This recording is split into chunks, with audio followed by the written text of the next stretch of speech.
Yuda Iskariote ni mmoja kati ya wanafunzi 12 walioitwa na kuchaguliwa na Yesu.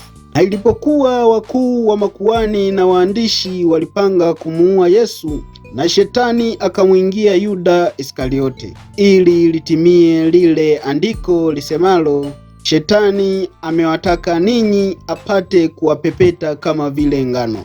Naye akaondoka akaenda kusema na kutoa siri kwa makuhani na majemedari na kuwaeleza kila kitu na jinsi gani ya kumkamata Yesu, wakikubaliana ishara itakayotumiwa kumtambua Yesu kuwa ni kwa kumbusu.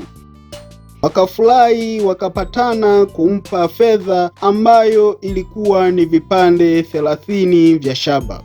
Naye akapokea kwa makubaliano kuwa atatoa ishara kwao, lakini pasipokuwa na makutano ya watu wengi. Kwa hiyo Yuda alikwenda kumsaliti Yesu alipokuwa na wanafunzi katika bustani ya Gethsemane. Ili kumtambulisha Yesu katika giza, Yuda alimsogelea akamkumbatia na kumbusu. Yesu akamwambia, Yuda, unamsaliti mwana wa Adamu kwa kumbusu? Na Yesu akakamatwa muda ule na kupelekwa mbele ya baraza. Na baada ya kuona ya kwamba Yesu alitakiwa kusulubiwa, Yuda akaamua kurudisha vile vipande 30 vya fedha, akijutia na kusema alisaliti damu isiyokuwa na hatia, akidhani kwamba labda wale watu watamwachia Yesu.